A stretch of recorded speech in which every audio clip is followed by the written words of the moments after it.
नमस्कार दोस्तों, आपका हमारे वीडियो में बहुत बहुत स्वागत है।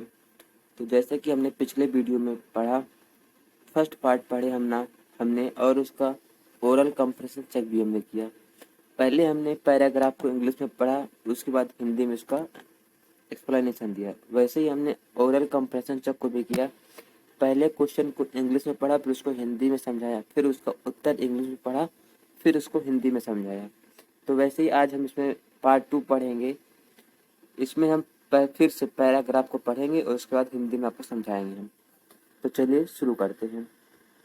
A few moments later, we all lifted our eyes in awe as a spectacular array of South Africa's jets, helicopters and troops carriers rode in perfect formation over the Union buildings. It was not only a display of pinpoint precision and military force, but a demonstration of military loyalty to democracy to a new government that had been freely and fairly detected. तो इसकी हिंदी हम चलेंगे पढ़ेंगे। कुछ क्षणों बाद हम सभी आश्चर्य से आकर्षित होकर अपनी आंखें उठाएं, जबकि दक्षिण अफ्रीकी जेट, हेलीकॉप्टर्स और सैनिक परिवहन का एक शानदार विन्यास संगठन के पूर्ण रूप में संगठित होकर संगीत उच्च वांछित होते हुए यूनियन बिल्डिंग्स के ऊपर गरजता हुआ।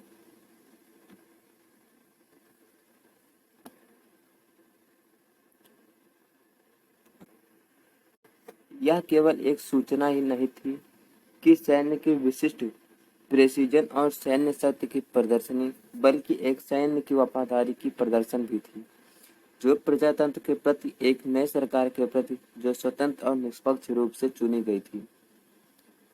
Only moment before, the highest general of South Africa's defense force and police, their chests bedecked with ribbon and medal from days gone by, saluted me and pledged their loyalty.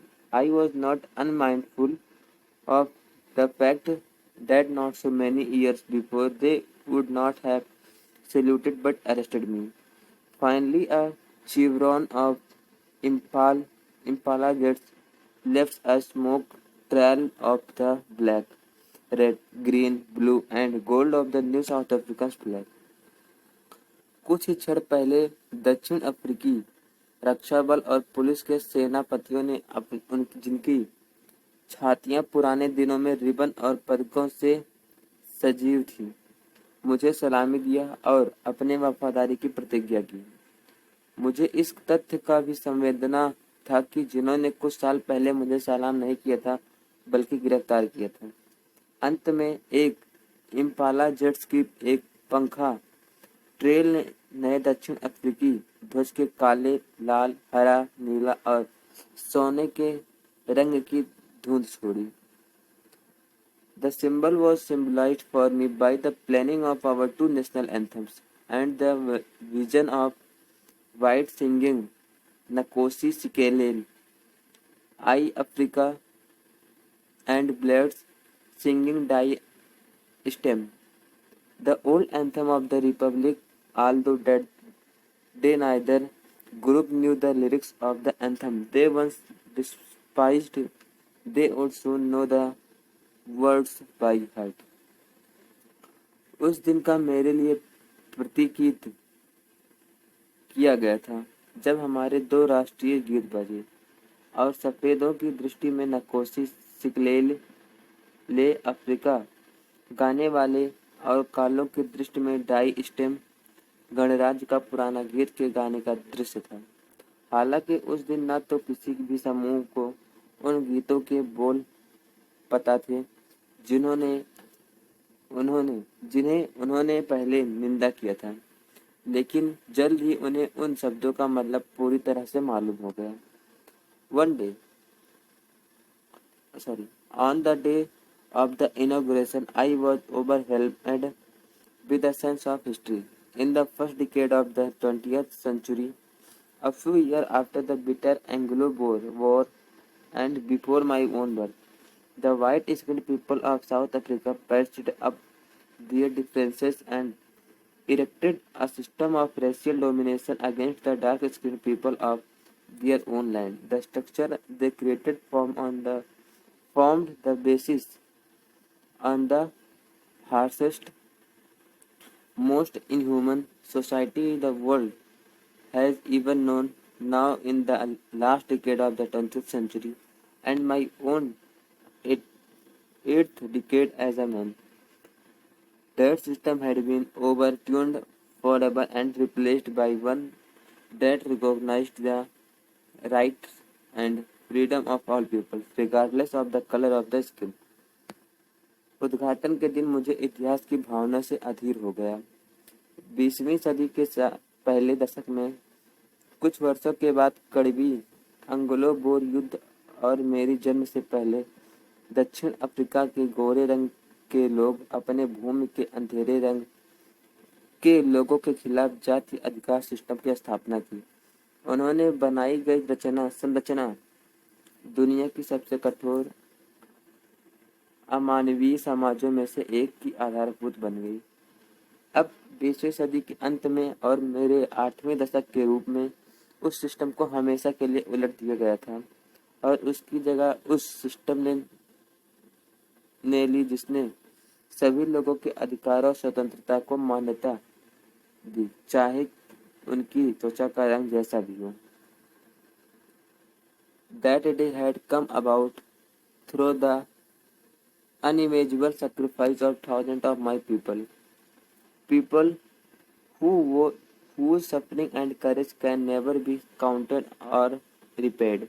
I felt that day, as I have on so many other days, that I was simply the sum of all those African patriots who had gone before me.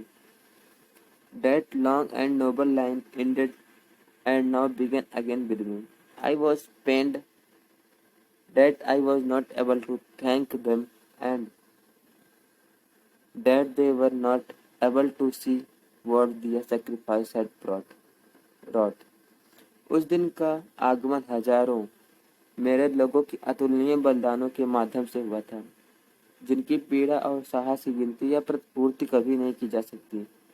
मैं उस दिन को महसूस करता था जैसा कि मैंने इतने सारे अन्य दिनों में किया है, कि मैं सिर्फ उन सभी अफ्रीकी देशभक्तों के योग का योगफल था जो मेरे से पहले गए थे। वह लंबी और उदात्त धारा उस समय समाप्त हुई थी और अब मेरे साथ फिर से शुरू हो गई।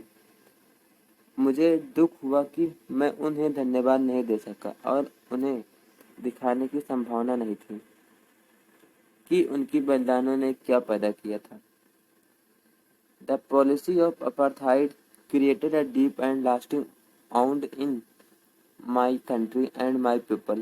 All of us will spend many years, if not generations, recovering from the profound hurt, but the decades of oppression and brutality had another unintended effect, and that was not it produced the Olivers, Thomas, the Walter Sissulus, the Chief Luthulus, the Yusuf Dadus, the Bram Fishers, the Robert Sobucus of our time. Apartheid की नीति ने मेरे देश और मेरे लोगों में एक गहरी और दीर्घकालिक चोट उत्पन्न की थी। हम सभी को उस गहरी चोट से बहुत सालों तक, यदि पीढ़ियां ना हो तो पीढ़ियों तक ठीक होने में व्यतीत करने पड़ेंगे, लेकिन दमन और बर्बरता के दशकों ने एक अनछुआ असर भी डाला, और वह था कि हमारे समय के ओलिवर टम्बोज, वाल्टर सिसुलूस, चीफ लुथुलिस, यूसुफ दादू, ब्राम फिशर्स, रॉबर्ट सोबुक्वेस को उत्पन्न किया। Men of much extraordinary courage, wisdom, and generosity, that their like may never be known again. Perhaps it requires such depth of oppression to create such height of character. My country is rich in mineral and gems that life benefits its soil, but I have always known that its greatest wealth is its people, finer and truer than the purest diamonds. ऐसे अत्यधिक साहस, ज्ञान और उदारता के पुरुष जिनकी तरह शायद कभी फिर से नहीं जानी जा सकेगी। शायद ऐसी अत्यधिक दबाव की गहराइयों की आवश्यकता होती है ताकि ऐसे ऊंचाइयों के विकास किए जा सके। मेरा देश अपनी धरती के नीचे लटकते मिनरल्स और रत्नों से समृद्ध है, लेकिन मुझे हमेशा पता चला कि उसकी सबसे बड़ी धनी वस्तु उसके लोग हैं, सफाई वाले हीरो से भी बेहतर और सटीक। It is from these comrades in the struggle that I learned the meaning of courage. Times and again, I have seen men and women risk and give their lives for an idea. I have seen men stand up to attacks and torture without breaking, showing a strength and realization that defies the imagination. I learned that courage was not the absence of fear, but the triumph over it. The brave man is not he who does not feel afraid, but he who conquers that fear. यह उस संघर्ष में से है जिनके योद्धाओं से मैंने साहस का मतलब सीखा। बार बार मैंने देखा है कि पुरुष और महिलाएं एक विचार के लिए अपनी जान की बाजी लगाते हैं और मैंने देखा कि पुरुष आक्रमण और पीड़ा का सामना करते हैं बिना टूटे, जिससे उनकी शक्ति और सहनशीलता विचार की कल्पना को चुनौती देती है। मैंने सीखा कि साहस डर की अनुपस्थिति नहीं है, बल्कि उसके ऊपर विजय, और बहादुर आदमी वह नहीं है जो डर का एहसास नहीं करता है, बल्कि वही जो डर को जीत लेता है। नेल्सन मंडेला कहते हैं कि वीर आदमी वो नहीं है जो डर का एहसास नहीं करता, बल्कि वीर आदमी वो है जो डर को जीत लेता है। No one is born hating another person because of the color of his skin, or his background, or his religion. People must learn to hate, and if they can learn to hate, they can be taught to love. For love comes more naturally to the human heart than its opposite. In the grimmest, Even in the grimmest time in prison, when my comrades and I were pushed to our limit, I would see a glimmer of humanity in one of the gods. Perhaps just for a second, but it was enough to reassure me and keep me going. Man, goodness is a flame that can be hidden but never extinguished. कोई भी व्यक्ति अपनी त्वचा के रंग, अपने पृष्ठभूमि या अपने धर्म के कारण किसी दूसरे व्यक्ति की नफरत नहीं करता है। लोगों को नफरत करना सीखना पड़ता है, और अगर वे नफरत सीख सकते हैं तो उन्हें प्यार का सिखाया जा सकता है, क्योंकि प्यार मानव हृदय के लिए उसके विपरीत से अधिक प्राकृतिक रूप में आता है। यहाँ तक कि